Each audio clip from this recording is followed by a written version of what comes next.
السلام علیکم. وعلیکم سر. وہ وعلیکم ماسک اتارو نا بھائی، چہرہ کراؤ، ہمیں نظر آیا کون ہے. ڈر لگتا ہے؟ سر ماسک مجبوری ہے، اس کا تھوڑا آپ مجھے رعایت دیں گے. اوکے اوکے، مجبوری کا رعایت دے دیتے ہیں. چلیں بسم اللہ. آپ شیعہ یا غیر شیعہ؟ غیر سلام ابو شیعہ. العباس الصفاح.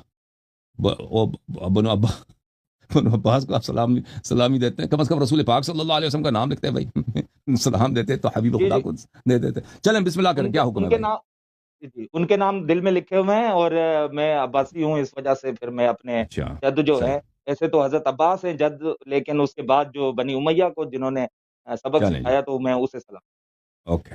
سر حکم. میرا سوال یہ ہے، سوال سمجھیں یا میں اپنا مقدمہ رکھ دوں، کہ آپ جیسے کہتے ہیں کہ خلفائے جو ثلاثہ ہیں وہ ان کی خلافت جو ہے وہ باطل ہے، اور پھر جی آگے تکفیر تک جاتے ہیں.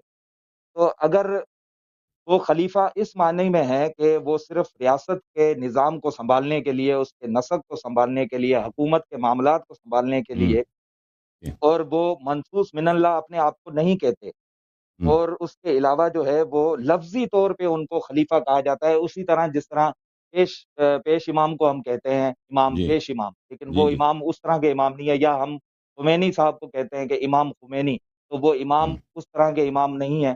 تو یہ جی خلافت جو ہے، یہ خلیفہ جو ہے، یہ بھی لفظی طور پہ خلیفہ ہے، ہوں لیکن یہ اس طرح سے خلیفہ نہیں ہے جس طرح حضرت آدم علیہ السلام تھے یا دیگر انبیاء ہیں. یعنی کہ امام یا خلیفہ جس معنی میں آپ لوگ سمجھتے ہیں یا کہ ہوں. منصوص من اللہ، تو اگر صحیح. یہ اس طرح نہیں ہے تو پھر اس میں مسئلہ کیا ہے؟ پھر کس چیز کا نزاع ہے؟ تو اس میں واضح طور پر ہے. بات یہ ہے کہ جماعت مخالفین کی اکثریت، بلکہ ان کی جمہور، بلکہ وہ اجماعی طور پر تقریباً کہتے ہیں کہ ابو بکر عمر کی نس نہیں ہے. وہ نہیں کہتا ہے کہ ہماری خلافت نس سے ہے. ٹھیک ہے نا؟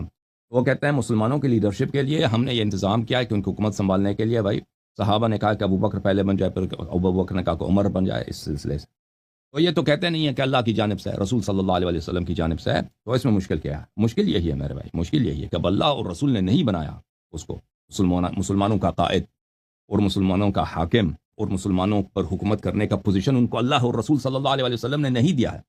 اور اللہ اور رسول صلی اللہ علیہ وسلم نے یہ بھی مسلمانوں کو یہ حق نہیں دیا ہے کہ تم بناؤ کسی کو شورا سے یا کسی اور طریقے سے تم اپنا حکمران بناؤ. تو بالکل ان کی حکومت کیا ہے؟ ان کی حکومت باطل ہے، بدعت ہے. ٹھیک ہے نا؟ مشکل یہی ہے. رسول اللہ صلی اللہ علیہ وسلم جب تک زندہ تھے کوئی ان کے سامنے کوئی حکمران بن سکتا تھا مسلمانوں کا؟ اب رسول صلی اللہ علیہ وسلم کو پیچھے ہٹا دے کہ میں آپ کا حاکم ہوں، نہیں کر سکتا. ٹھیک ہے نا؟ جب تک وہ زندہ ہے تو کوئی نہیں کر سکتا. اب وہ دنیا سے گئے، انہوں نے اپنے بعد کے لیے مسلمانوں کا امام تعین کر کے گئے. انہوں نے تعین کیا اہل بیت طاہرین علیہ السلام کو، امیر المؤمنین علیہ الصلوۃ والسلام کو. جب ایک مسئلہ کو اللہ اور رسول صلی اللہ علیہ وآلہ وسلم نے سالو کیا ہے، اس کے لیے اس شخص معین کیا ہے امامت کے لیے، خلافت کے لیے، حکومت کے لیے. تو آپ اس کی حکومت، امامت، خلافت کو نہ مانیں، ان کی قیادت کو نہ مانیں. ایک شخص جس کی نہ امامت ہے، اور جو آپ خود کہتے ہو اپنے زبان سے اعتراف کرتے ہو کہ نہ اللہ نے اس کو بنایا، نہ رسول صلی اللہ علیہ وسلم نے بنایا، کچھ صحابہ نے بنایا. تو بات یہی ہے کہ بدعت اسی کو کہتا ہے نا. بدعت کی شاخدم تھوڑی ہوتی ہے. بدعت یہی ہوتی ہے کہ اللہ کی جانب سے نہیں، رسول صلی اللہ علیہ وسلم کی جانب سے نہیں، لوگوں نے اللہ اور رسول کی مخالفت کرتے ہوئے بنایا. ہمارے سارا موقف یہ آپ نے خود ہی بیان کیا، ہمارا موقف یہی ہے. پرابلم بہت اس میں واضح ہے. اوکے. سر اس میں اگر مخالفت ہوتی تو پھر وہ جیسے کہ آپ خود فرماتے ہیں کہ حضرت علی علیہ السلام جو ہیں وہ ان کے مسائل حل کرتے تھے، ان کو مشورہ بھی دیتے تھے، اور وہ جو مجذوب خاتون کی سزا کا مسئلہ تھا اس میں بھی انہوں نے گائیڈ کیا، اور انہوں نے مانی وہ ان کے مشورے کو. اس کے علاوہ جو ایران کی طرف جو جنگ کی مہم تھی، جنگی مہم بھی ان کو سمجھائی کہ آپ کس طرح سے کریں. پھر اس کے علاوہ جو ہے وہ مختلف مواقع پہ آپ کہتے ہیں کہ جب یہودی نجران و نصارہ بھی جب آتے تھے تو یہی خلیفہ کہتے تھے کہ اگر آپ کو مسائل کا حل چاہیے، علمی مسائل کا حل، تو آپ وہاں جائیں گے، یعنی وہاں سے آپ کا حل ہوگا. دیکھیں تو آپ کی پوزیشن کافی سافٹ ہو گئی ہے نا دوسروں کے مقابلے. وہ دوسرے تو کہتے ہیں کہ امیر المومنین علیہ الصلوۃ والسلام نے ان سے بیعت کی ہے، ان کے جانب سے گورنر رہے ہیں، ان کی جانب سے چیف جسٹس رہے ہیں. تو وہ ساری باتیں جھوٹ ہیں بھائی. بیعت کی کہانی جھوٹ ہے. وہ خود آپ کی اپنی کتابوں سے جھوٹ ہے، نہ صرف ہماری کتابوں سے.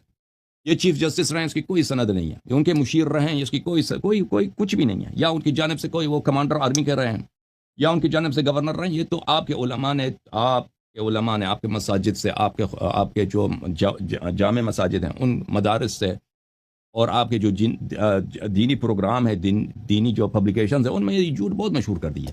لیکن وہ ان میں سے کوئی بھی صحیح نہیں ہے. اب آپ نے جن چیزوں کا کہا ہے نا، کہ امیر المؤمنین علیہ الصلوۃ والسلام نے بعض اوقات پر مثلا ایک مجنونہ عورت ہے، اس پہ یہ لوگ کیا کرنا چاہتے ہیں، اس پہ حد جاری کرنا چاہتے ہیں، اس کو سنسار کرنا چاہتے ہیں.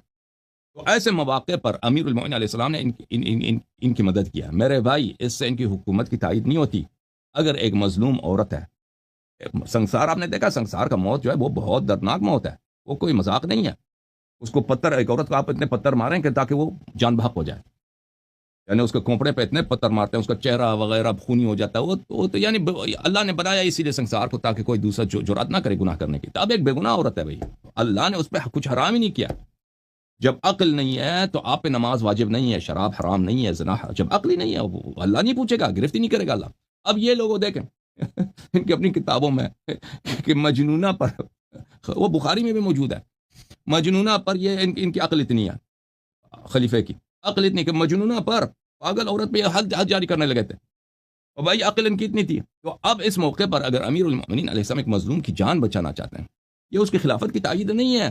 ابھی آپ اگر لاہور میں نا، لاہور کے کوئی گورنر کوئی غلط کام کرتا ہے، کوئی آدمی مرنے والا ہے، کوئی کسی کی دکان پہ قبضہ ہونے والا ہے، یا کسی بیوی، کسی یتیم کی جو ہے، یا کسی بیوہ کی، اس کی پراپرٹی پہ قبضہ ہونے والا، آپ سے کچھ ہو سکتا ہے. آپ نے وہاں پہ کچھ کارروائی کر لی، مثلا سمجھا دیا لوگوں کو بھئی ایسا نہیں، آپ کا اثر رسوخ ہے، آپ نے کچھ کر لیا. اس کا مطلب یہ نہیں کہ آپ گورنر کی تائید کرتے ہیں، یا اس حکومت کے آپ مخالف نہیں ہیں، یا حکومت کو آپ شرعی سمجھتے ہیں.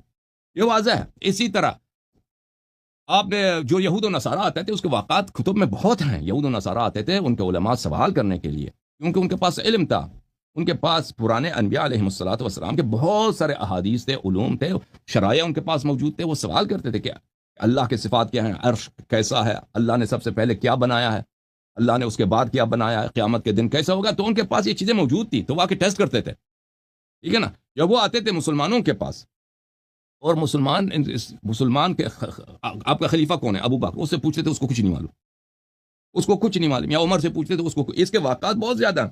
اس کے بعد وہ تو کہتے تھے کہ آپ کا دینی باتیں لے. تو پھر کچھ صحابہ اٹھ جاتے تھے کہ ہم آپ کو لے کے چلتے ہیں اس شخص کے پاس جو آپ کے ہر سوال کا جواب دے گا. سلمان، ابو ذر، یہ لوگ ان کو اٹھا، یا خود عمر کہتے تھے کہ ہمارے پاس ان باتوں کا جواب نہیں، وہ اس نوجوان کے پاس آپ جائیں. وہ آتے تھے، اپنے سوالوں کے جواب لیتے تھے، اور کلمہ پڑھ کے چلے جاتے تھے، مسلمان ہو جاتے تھے. تو اس میں حکومت کی تائید کہاں ہے بھائی؟ ان کی خلافت کی تائید کہاں ہے؟ خلافت کی تائید کیا کہاں؟ اگر امیر المؤمنین علیہ السلام ایک کافر کو مسلمان بنا رہے ہیں، اور اسلام کی، رسول پاک صلی اللہ علیہ وسلم کی عزت بچا رہے ہیں، اور اس میں خود ابو بکر عمر کی نااہلی اسی واقعے میں ثابت بھی ہو جاتی ہے، تو اس کی کہاں اس کی خلافت بن جاتی ہے؟ ابو بکر عمر کی خلافت سے ہی ہوتی ہے. ٹھیک ہے نا. یا مثلا وہ ایران کا جو تھا، ایران تو نہیں تھا اس زمانے میں، فارس کہتے تھے. فارس، عربی میں فارس بولتے ہیں، اردو فارسی میں فارس بولتے ہیں. فارس کے لوگوں نے جو اس وقت مسلمان نہیں تھے، اس وقت وہ زردشتی تھے، کافر تھے، مجوسی تھے. تو ان لوگوں نے بہت بڑا لشکر تھا، یہ کیا تھا، اور وہ بڑے جنگجو تھے. اس زمانے میں فارس کا ایک سپر پاور تھا. تو وہ آ کے مدینہ تک صفایا کرنا چاہتے تھے کہ مسلمانوں کا ایک دفعہ ہم ان کو ایک سبق سکھائیں، بالکل پھر یہ ہمیں تنگ نہ کریں. تو اس وقت عمر جو ہے جنگ محاذ پہ جانا چاہتا تھا، اور امیر المؤمنین علیہ السلام نے فرمایا کہ نہیں، تم نہیں جاؤ. اس کو خطبہ موجود ہے نہج البلاغہ میں نے اس کا بیان کیا ہے. اس میں اس کی عمر کی تعریف نہیں ہے، اس میں اس عمر کی مذمت ہے کہ آپ جائیں گے تو آپ بھاگ جائیں گے، آپ وہاں پہ جائیں گے تو آپ بھاگ جائیں گے، پھر مدینے تک کوئی روکنے والا نہیں ہوگا. تو آپ نہ جائیں، آپ لشکر کو بھیج دیں. تو عمر نے مان لیا. سب صحابہ نے کہا تھا کہ آپ چلے جائیں، وہاں پہ جنگ پہ چلے جائیں.